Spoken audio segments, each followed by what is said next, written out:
Alors nous sommes lundi, on est donc le 18 Sivan et nous sommes arrivés d'Af Kouf Mem Aleph de Baba Batra et on était à la 15e ligne. 15e ligne, Ve'eba ete Mahamani Rabbi Udahi. Alors quand on a posé la question hier, on a vu dans la Mishnah celui qui dit si ma femme elle accouche un garçon, je lui donne 100, si c'est une fille, je lui donne 200. On a dit comment? Est-ce que la fille c'est meilleur que le garçon? Alors on avait amené donc réponse au nom de Rabbi Hanan, au nom de Rashbi. Pardon, ça c'était la question. Et maintenant la Gemara ramène Hamani Ubaïté, ma deuxième réponse. Hamani Rabbi Uda, tu sais donc qui est l'auteur de notre Mishnah? C'est Rabbi Uda. Ça veut dire que la fille c'est mieux que le garçon, pour qu'il lui donne 200 alors que le garçon lui donne 100. Pourquoi hein? C'est Rabbi Uda. Alors on m'a dit, et Rabbi Uda, lequel de Rabbi Uda? Où tu as vu qu'on a vu Rabbi Uda, il a dit que la fille c'est mieux. Alors il dit, et les Rabbi Uda de Bakol. Si tu me dis que c'est Rabbi Uda qui est l'auteur de la dracha, de l'enseignement de Bakol, c'est quoi ce Bakol? Détania, la Braïta enseigne. Elle dit, c'est marqué dans la Torah, ou Hashem berach et Abraham Bakol. On connaît donc ce passage, Hashem il a venu Abraham dans tout. Alors, sur ce mot Bakol, il y a une discussion.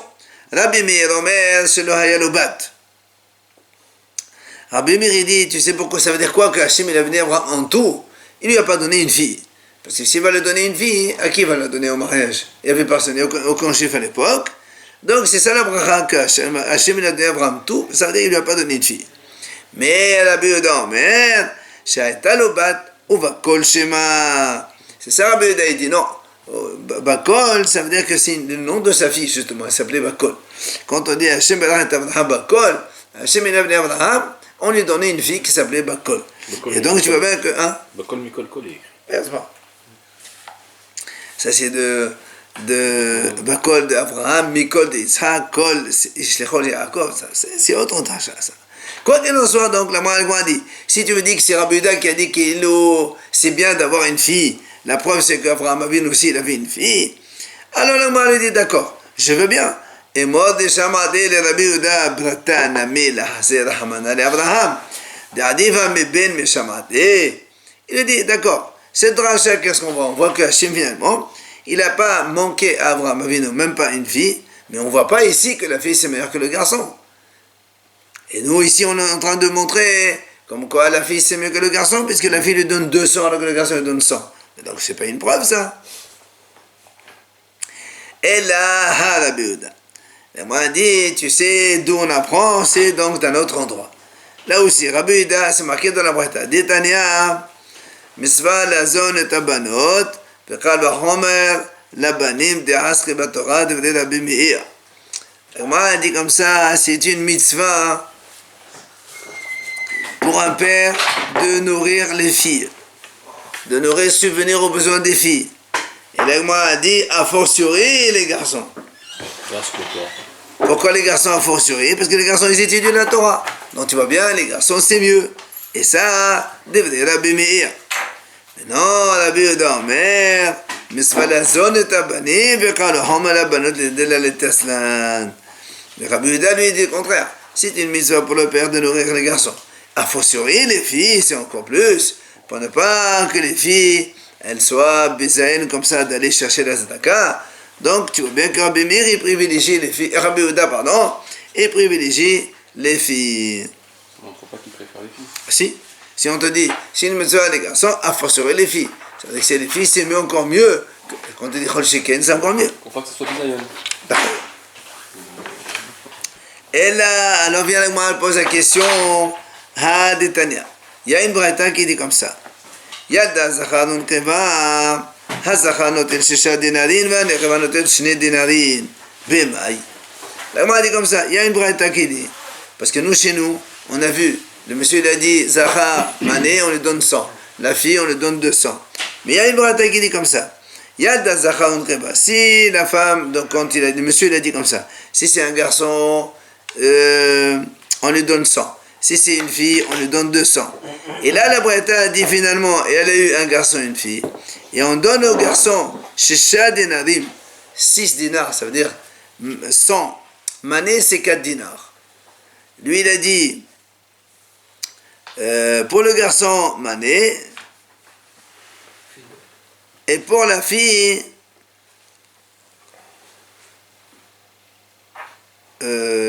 non, il a pas dit pour la fille 200, on n'est pas dans notre Mishnah. On parle d'un cas, voilà, c'est ça. Quelqu'un, il a dit, si sa femme, elle accouche, il lui donne, enfin, en tout cas, pour l'instant, on ne sait pas ce qu'il a dit, le monsieur. On a une braïta qui dit, si un homme, il donne comme ça, le garçon, il prend 6 dinars, c'est-à-dire mané plus moitié, et la fille, elle,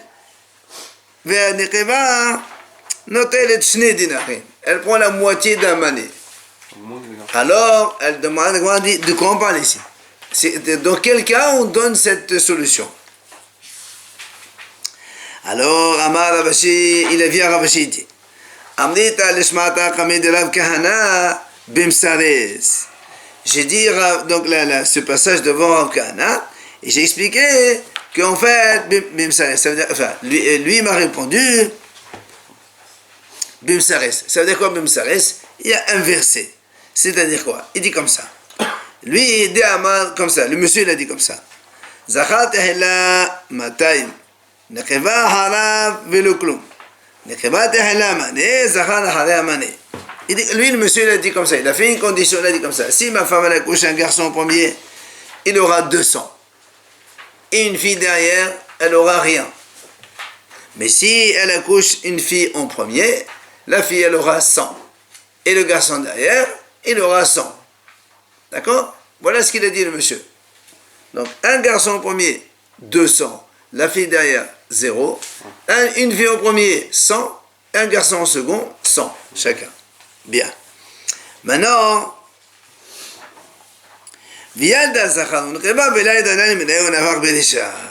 le cas. C'est que finalement, la femme, elle a accouché un garçon et une fille, mais seulement, on ne sait pas qui est sorti le premier. Donc lui, il a dit, si c'est le garçon au premier, il prend 200. Si c'est la fille au premier, elle prend que 100. Mais il a dit que si c'est un garçon au premier, on donne 200 garçons et la fille, on ne donne rien. Mais si c'est la fille au premier, fille 100 et garçon 100 chacun. Alors il a dit comme ça. Zara shakil mané. Le garçon, on va lui donner 100. Pourquoi? Mais manachar. Parce que de toute façon, qu'est-ce qu'il a dit le monsieur? Le garçon au premier, il prend 200. Le garçon au second, il prend 100. Donc de toute façon, 100, il faut lui donner. Maintenant, Dar mané, le deuxième 100, avait maman à monter de sa mère, hein? Voilà, le deuxième, on le coupe moitié-moitié. Parce que soit c'est la fille qui est née au premier, elle aura droit à 100. Soit c'est le garçon qui est né au premier et la fille, elle aura 0. Donc quand on a marloquette ou 1 ou 0, on partage un peu en deux, 50 chacun. C'est pour ça que la Breta, elle a dit, un garçon lui donne 6 dinars, c'est-à-dire un mané plus une moitié d'un mané, et la fille, elle aura la moitié d'un mané. On parle de ce cas-là. Un cas simple. Maintenant, la Gemara a dit, Veha detania. Yalda Zacharun Keba Enlo Ella Mané, Heche Mishkahatla. On m'a dit, voilà, il y a une autre braïta qui dit comme ça. Lorsque la femme, elle accouche un garçon et une fille, là aussi la braïta dit, on ne donne que 100. Alors, de quoi on parle ici, on m'a dit? De quel cas on parle?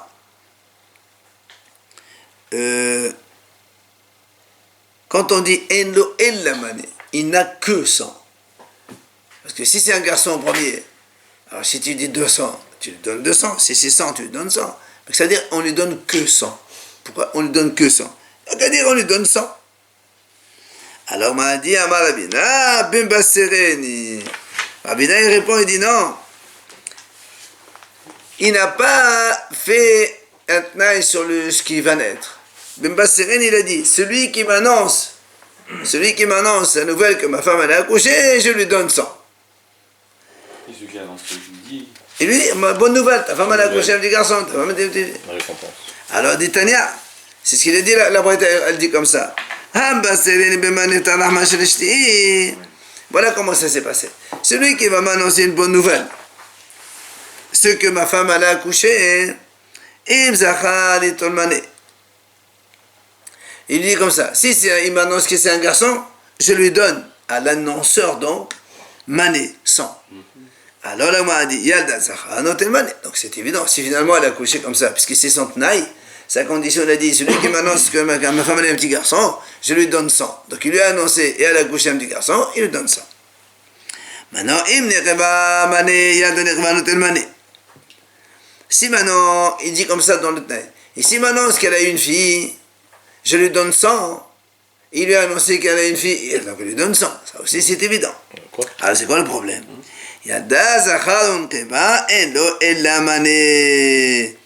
Maintenant, s'il vient, il lui annonce, lui il a dit comme ça, celui qui m'annonce que ma femme a accouché, si c'est un garçon, je lui donne 100. Si c'est une fille, je lui donne 100. Maintenant, il vient, il lui dit, ta femme a eu un garçon et une fille, les deux. Je donne combien? Alors, on aurait pu penser qu'on lui donne 200, il dit, elle l'a mané, tu donnes qu'un seul seulement. C'est logique. Qu'est-ce qu'on apprend de là? Parce que comme rien. ça, On te demande, la prétale parle de quelqu'un.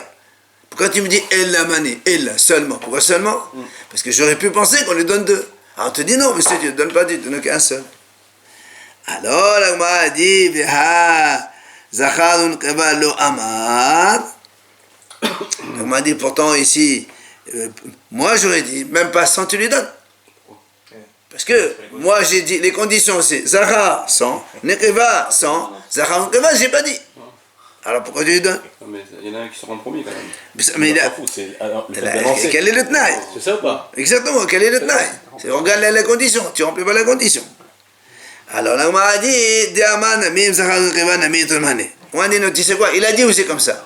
Il a dit, et s'il m'annonce qu'il y a un garçon et une fille, je lui donne 100 aussi. Alors on m'a dit, maintenant, qu'est-ce que alors pourquoi tu dis garçon, fille? Tu as dit celui qui annonce que ma femme a accouché, quel que soit un garçon, une fille, garçon plus fille, je lui donne 100. C'est terminé, alors pourquoi tu dis ça? Et là, les maotémaï, pardon? Les maotés, on m'a dit non. Et ça exclut le cas où il vient et lui dit, tu sais, ta femme elle en a eu, mais il est mort le bébé. Alors là, dans ces cas-là, tu donnes rien du tout.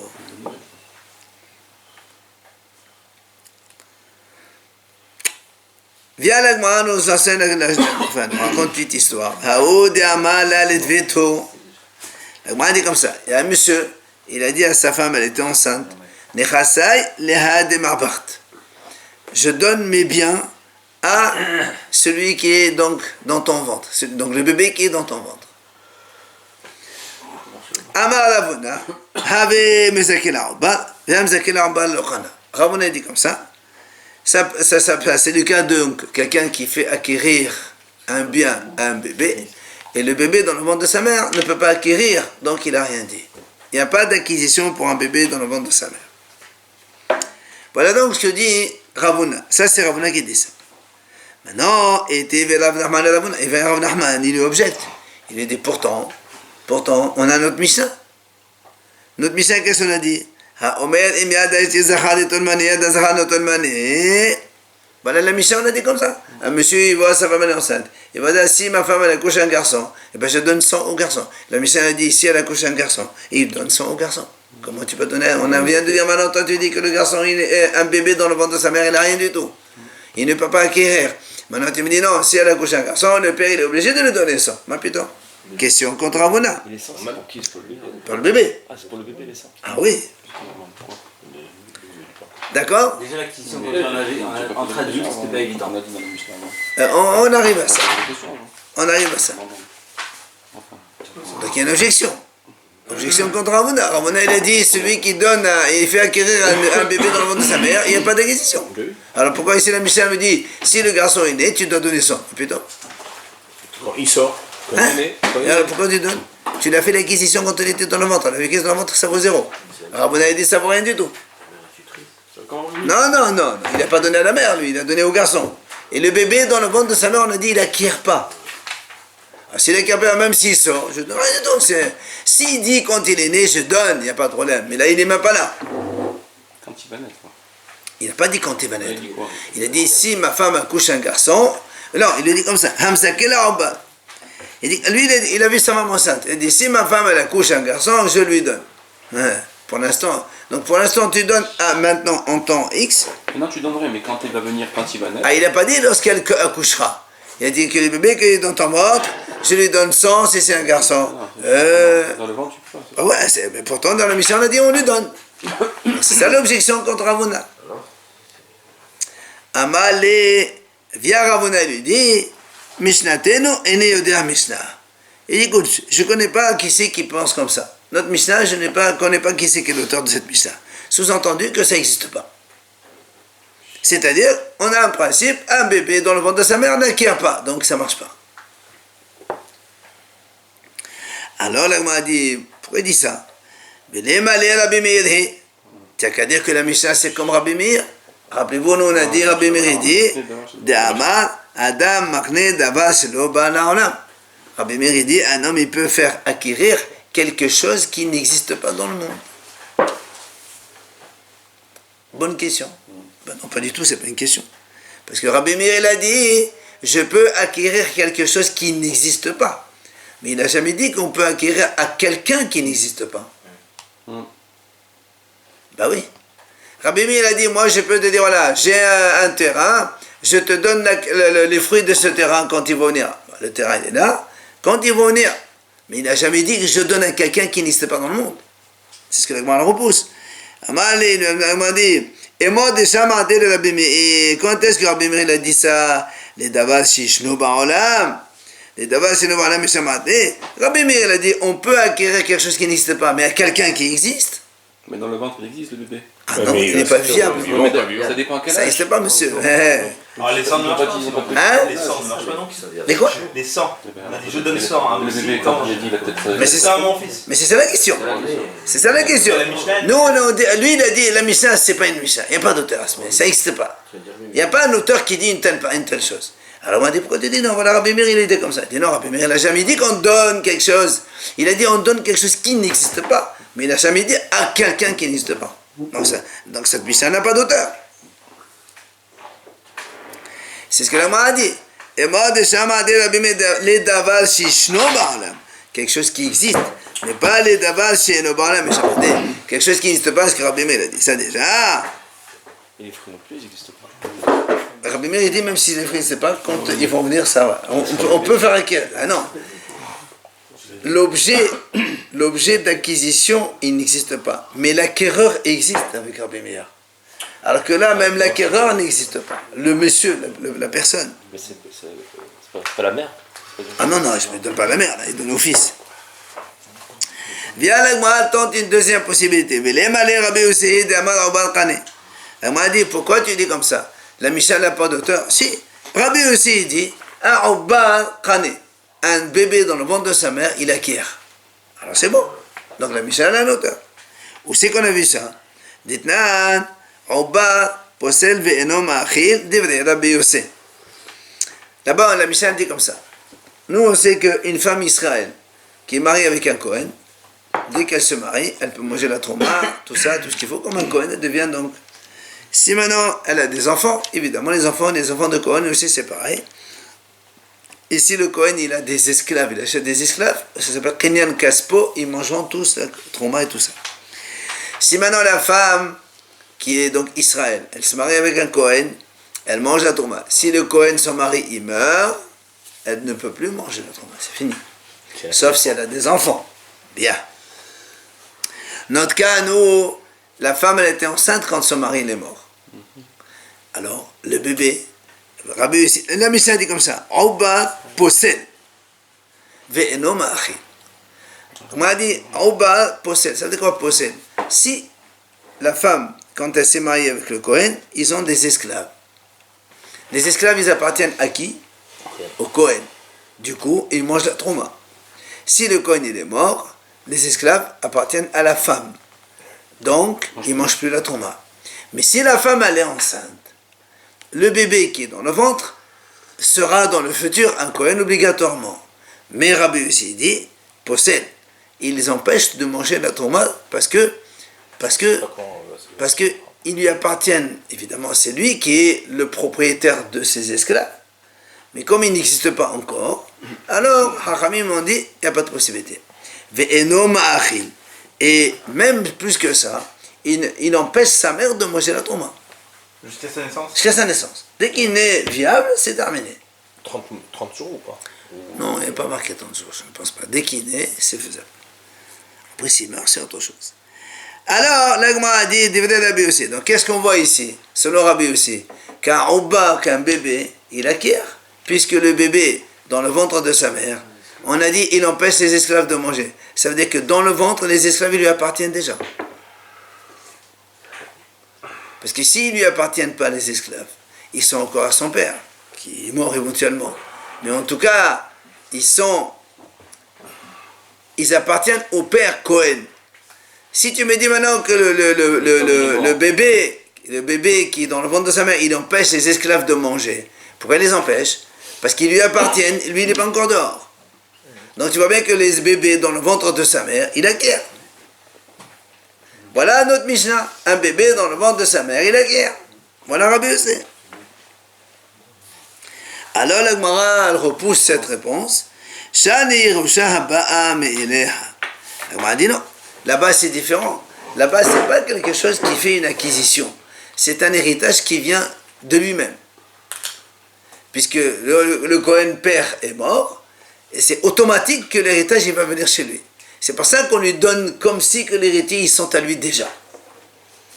Mais en réalité, on ne peut pas faire acquérir un bébé dans le ventre de sa mère. Alors, toutes choses à terme, elles appartiennent. Ah non, si je te fais donner une chose qui n'est pas à toi, une transaction. Un fils vis-à-vis du père, à terme, ça reviendra. Pour l'héritage, oui. mais pas nous on parle de transaction. Imagine quelqu'un il dit je veux donner à quelqu'un une chose. Moi, un père il dit je vais donner 1000 euros à mon fils. C'est pas sûr qu'à la fin il va le donner. Alors que là, quand le Cohen est mort, il y a des esclaves. Ils sont à part entière au bébé. Donc c'est pour ça que là aussi ça ne marche pas. Là-bas c'est un cas différent. Donc on continue à chercher qui est l'auteur de notre Mishnah qui dit que, parce que Ravuna il a dit non, la Mishnah n'a pas d'auteur. Ça n'existe pas que quelqu'un il dise un Oba, un bébé dans le ventre de sa mère qui acquiert, ça n'existe pas. Mais les malais, la Gemara continue, elle dit pourquoi tu dis non? Mais les malais, dis-lui que c'est Rabbi Hanan ben Medraïd Amal le Shayr de Matana. Ah, la Gemara dit, mais pourquoi tu dis ça? Il peut lui dire aussi c'est Rabbi Hanan ben Beroka. Rappelez-vous, on a vu Rabbi Hanan ben Beroka, il a dit avant. La Mishnah dit Rabbi Hanan ben Im Amar Ami Sheraoui Lios Shodevadao Kayamit. Rabbi Hanan ben Beroka, vous rappelez, il a dit comme ça, si quelqu'un veut donner ses biens à quelqu'un qui a potentiellement possibilité d'hériter, il peut le donner. D'accord? Donc ici aussi, on peut très bien dire la Mishnah, elle parle de quelqu'un qui veut donner à celui qui a un potentiel d'hériter. Donc on peut très bien donner à un bébé qui est potentiellement futur héritier. Puisque Rabbi Hanan il dit, je peux donner mes biens à quelqu'un qui est un héritier potentiel. Il doit être vivant dans son nom. Alors c'est ce que la Gemara repousse. La Gemara dit, et moi déjà Rabbi Hanan il n'a jamais dit ça pour quelqu'un qui n'existe pas dans le monde. Rabbi Hanan a dit, si par exemple il y a 2-3 frères, je veux donner plus, déplacer l'héritage de l'un vers l'autre, j'ai le droit puisque tous les deux ils sont potentiellement héritiers. Mais quand quelqu'un n'existe pas, Rabbi Hanan, il n'a jamais parlé de ça. Donc tu ne peux pas me dire que un bébé dans le ventre il acquiert. Bien là, moi continue, elle m'a dit, pourquoi tu dis pas, c'est Rabbi Hanan Beberocha, comme on vient de dire maintenant que quelqu'un il peut donner à qui il veut, dans la mesure où ce monsieur-là, cette personne, elle est héritée potentielle. Tu vas me dire, mais il n'a jamais dit qu'on parle de quelqu'un qui est dans le ventre. Mais il n'a qu'à dire, mais ça va là, que Rabbi aussi, il pense comme Rabbi aussi, tout à l'heure Rabbi aussi on a dit, celui, à propos du bébé, il peut acquérir dans sa mère des esclaves du Cohen, ben, le Rabbi Hanan, il pense les deux, l'héritier potentiel et même dans le ventre. Alors là, moi, a dit, mais il m'a dit ça va là. Qui t'a dit que Rabbi Hanan pense comme Rabbi aussi, ça tu peux pas le montrer. On n'a jamais vu qu'il a dit ça. Donc, on n'a pas de réponse encore. La Mishnah qui a dit qu'un bébé dans le ventre il acquiert, il n'y a pas d'auteur. Bien, la Gemara continue. Tu n'as qu'à dire, la Gemara dit, pourquoi tu ne dis pas que notre Mishnah, elle parle pas du bébé. Quand le père dit, si ma femme elle accouche un garçon, on lui donne un sang, on ne parle pas qu'il donne au bébé. On n'a qu'à dire, comme on a dit tout à l'heure, il parle de l'annonceur, celui qui annonce la bonne nouvelle. Et donc cette Mishnah, il n'y a pas de problème. Pourquoi tu dis que ce n'est pas un auteur? Alors on a dit non, on ne peut pas dire ça ici dans notre Mishnah. Pourquoi? Parce que dans la Mishnah, on continue, hier on a vu la Mishnah dans la suite, il y a marqué. Mais, si cette femme elle a un tom-tom, on a dit, vous vous rappelez, tom-tom qui n'a pas d'organe ni mâle ni femelle, alors il ne prend pas parmi les frères ni les garçons ni les filles. Mais on a dit, mais si c'est le seul enfant du père, c'est lui qui va tout prendre. Alors tu ne peux pas me dire qu'on parle ici de l'annonceur. Un annonceur, c'est pas un héritier. Et d'accord? Donc, encore, on n'a pas trouvé. Viens là, moi donner encore une autre tentative. Alors, on m'a dit, peut-être, pourquoi tu dis que la Mishnah, elle parle de quelqu'un qui dit, si ma femme, elle accouche. Tu n'as qu'à dire, lorsqu'elle a accouché, il a dit comme ça, je donne si c'est un garçon, 100, si c'est une fille. Une fois qu'elle a accouché? Il ne savait pas. Ah, d'accord. Sa femme elle a accouché hier. Lui il a dit voilà, ça dépend ce qu'elle a accouché. Si c'est un garçon, je donne tant. Elle a déjà accouché, donc le bébé est déjà dans le monde. Donc la Mishnah elle marche. L'agma a dit non, on ne peut pas dire ça. Pourquoi? Parce que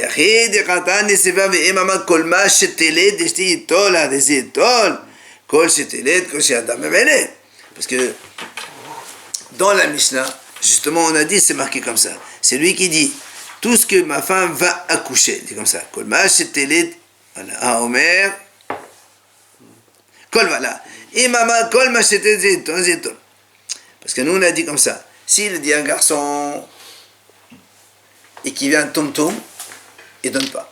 Ou s'il dit une fille, il vient un tom-tom, il ne donne pas. Mais s'il dit tout ce qu'elle accouche, il ne sait pas ce que c'est. Si c'est un tom-tom, on lui donne. Alors, donc tu vois bien que dans la Mishnah, on parle toujours de quelqu'un qui dit dans le futur, ce qu'elle va accoucher après. Il fallait dire, si BM tu dis que la femme elle est déjà accouchée, il fallait dire Kol Shielda, pas Kol Sheteled. Teled, c'est dans le futur. Donc ça ne peut pas marcher.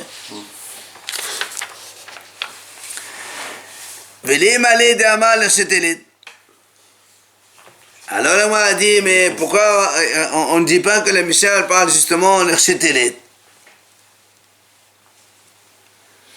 C'est-à-dire qu'on parle de ce cas-là où c'est pas qu'elle a déjà accouché. Le monsieur dit, moi, je veux donner au bébé, quand il naîtra, pas maintenant je lui donne, quand il naîtra, je lui donne 100. Et donc ça veut dire, je ne donne pas mais aujourd'hui. Et donc il n'y a plus, je donne quelqu'un qui n'existe pas dans le monde, je donne quelqu'un qui existe dans le monde. L'Agma dit Ravuna, il n'a pas dit, enfin il n'a pas, alors pourquoi Ravuna il n'a pas répondu cette Mishnah? Voilà, il a un auteur. Ravuna l'étamé de Amar Ravuna, af l'chiteled lokana. Ravuna lui dit comme ça, même lorsqu'un homme dit, je donne 100 à ma femme lorsqu'elle va accoucher de ce bébé, eh bien pour Ravuna ça ne marche pas non plus. Lokana, lui il pense que non. Et l'Agma nous ramène d'ailleurs une mahlokta à ce sujet-là. D'Amar Rav Nachman. Il a dit Rav Nachman, Hamzake la'ubad, celui qui est mizake la'ubad, donc celui qui veut faire acquérir un bien à un bébé dans le ventre de sa mère. Lokana. Donc comme on a dit nous, ça ne marche pas. On dit un bébé dans le ventre, il n'acquiert pas. Mais l'ircheteled, si maintenant il ne dit pas je donne maintenant au bébé, s'il dit quand la femme accouchera, l'ircheteled, quand sa femme elle accouchera, je lui donnerai tant, alors kana ça marche. Hein? Toujours du bébé. L'ircheteled, kana. Ça c'est Rav Nachman qui dit. Mais Ravuna Amar non, av l'ircheteled lokan. Ravuna dit non monsieur, même s'il dit l'ircheteled ça ne marche pas. Tant que le bébé n'est pas encore là, eh bien, il ne peut pas acquérir. Et la Gemara continue, il y a un troisième avis, Rav Sheshet. Rav Sheshet Amar, Hadze Kana. Rav Sheshet, il dit non. Il dit, même quand un homme il dit, Mezakel Aouba, carrément, sans dire l'Irchetelit quand elle accouche, même comme ça, selon Rav Sheshet, elle acquiert. Donc on a trois avis. Un, il dit, dans les deux cas, ça ne marche pas. C'est Ravuna. Rav Nachman, il dit, donc quand il dit, je donne au bébé, ça ne marche pas. Mais s'il dit, lorsqu'elle accouchera, ça marche. Et Rav Sheshet dit, dans les deux cas, ça marche. On a donc trois avis différents. Alors, vient le a dit, Amar Rav Sheshet. Mena Menala. Rav Sheshet qui a dit, dans les deux cas, ça marche. D'où il apprend ça, hein? Alors, bien le a dit, Téténia. Guerre chemin. Imaginons donc le cas. S'il y a un converti qui est mort, et donc les gens, ils ont cru que ce converti n'a pas d'héritier, rappelez-vous, nous on a dit, celui qui vient le premier, il peut prendre les biens. Effectivement, au Bezbezou, Israël et Rassa, ils sont venus devenir Israël, donc des gens, ils ont pris ces biens, ils ont commencé à en profiter. Seulement, Besham'ou Shieshoben, Oh Shi'atash Tomé en Beret. À la fin, qu'est-ce qui se passe? Ils ont entendu qu'il avait un enfant, se convertit, ou que sa femme, elle était déjà enceinte. Alors, qu'est-ce qui se passe? Hayabine Hazir, ils doivent rendre, évidemment. Donc on voit quand tu es enceinte. Ils doivent rendre. Maintenant, l'Agma a dit, et Hazir dans l'alcool, ils ont tout rendu. Ils ont dit que la femme enceinte, ils disent, madame, excuse-nous, on la prend tout. On rend tout. Seulement, avec Hakashama Shimit Beno Shipelashto. Après, ils ont entendu que quoi? Soit que l'enfant qui avait là, il était mort, soit que la femme, elle a avorté. Du coup, on revient à l'état initial, que le guerre n'a pas de descendant. Et sa femme, c'est pas considéré comme... Ah non. C'est la femme, elle n'hérite pas, c'est les enfants du guerre qui héritent. Alors, donc l'Agma a dit, qu'est-ce qui se passe dans ces cas-là? Erzir, Bishniya, Kana. Ou Barishona, lo Kana. L'Agma a dit, celui qui a acquis la deuxième fois, c'est lui qui a acquis. Mais Barishona, il n'a pas acquis. C'est-à-dire que celui, imagine quelqu'un, Réhouven, il est parti, il a pris une maison. Imaginons. Après, il a entendu que la femme, elle avait encore un bébé, ou il y avait un fils. Alors il a rendu. Maintenant, il entend que quoi? Que le fils il est mort, la femme elle a avorté. Il ne peut pas dire, tiens, puisque c'était à moi, ça revient à moi. Si il y a Shimon qui vient, il prend un zakat de cette maison, c'est Shimon qui acquiert. Le premier qui vient. Non, enfin, le premier qui vient, pas celui qui est venu avant. Ouais, le premier. Alors là, moi, a dit, maintenant, moi, a dit, si tu me dis que le Oba n'acquiert pas, Il n'a pas acquis le premier en fait, qui avait pris avant. si l'enfant n'acquiert pas, moi j'avais la maison, Réhouven il était dans la maison, même s'il entend qu'il y a un bébé qui est né, qu'il y a un bébé dans le ventre, d'accord? Ben, si l'enfant il n'acquiert pas, donc c'est pas lui. Après il est mort, donc normalement ça reste chez moi. La preuve, puisque la Gemara a dit là-bas, la Braïta a dit comme ça, que c'est le deuxième qui acquiert et c'est pas le premier. Machma que le premier, quand il a fait acquisition et il a entendu ensuite qu'il y avait un bébé et qui a rendu, ça veut dire que le bébé, il a déjà tout acquis. Comment ça c'est qu'on compare le statut de l'enfant goy et de l'enfant juif? Comment l'enfant goy? Un gars, c'est un converti. Un converti. Ah oui, un gars, c'est un converti. Alors, on ne va pas prendre ça des biens des goïms, c'est pas des biens des goïms, c'est un converti juif, mais qui n'a pas de descendant, il n'a pas d'héritier. Donc quand il meurt, il a baissé la tête, tout le monde, les biens, ils sont FKR. Donc là aussi c'est pareil. Donc ça c'est la preuve pour Rav Sheshet que le bébé il a acquis. C'est pour ça que Rav Sheshet il a dit, même le Roubar, il est Kana, il a acquis. Alors moi je